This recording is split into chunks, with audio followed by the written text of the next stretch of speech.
to the Not So Legal Show. Let's dive right into the ridiculous. For those of you frequenting strip clubs, apparently you should watch your bar tab, or I guess don't get drunk enough to forget about it.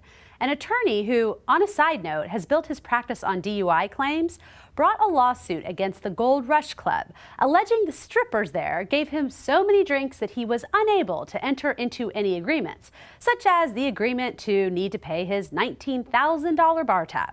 I actually laughed out loud when I read this case. Please, too drunk to pay your bar tab? I hope he loses.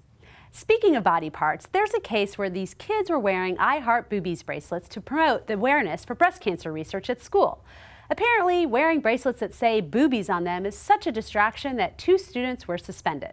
A lawsuit was filed over the suspension, and a judge ruled that the First Amendment protected the rights of the students to wear these types of bracelets. One would think the case would stop there, but the school district plans to appeal. The school district believes the ruling affects their ability to keep decorum in the schools. What about the fact that the kids want to wear the bracelets to actually support a good cause? Perhaps there could be more focus on that fact. There must be a better use of time and the legal system.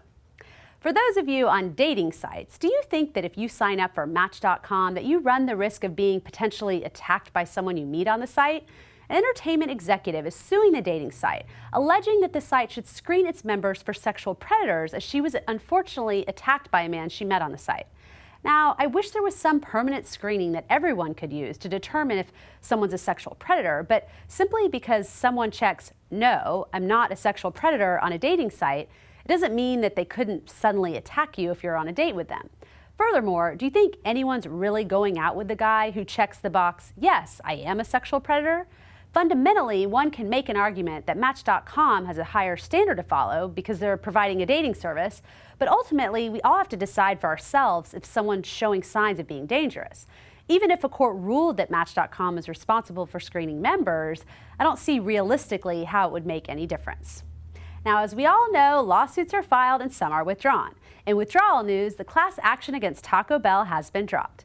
There was an allegation that Taco Bell was being misleading by saying their taco meat was 100% beef. The truth is, if you're eating at Taco Bell, I don't think people necessarily are going there for a healthy meal, but rather for the taste and the price. Taco Bell spent $3 to $4 million to fight the bad press they were getting for this case, so I am sure they are happy that it's over now. That's it for now. Always remember to honor your power and stay tuned for the next video posting.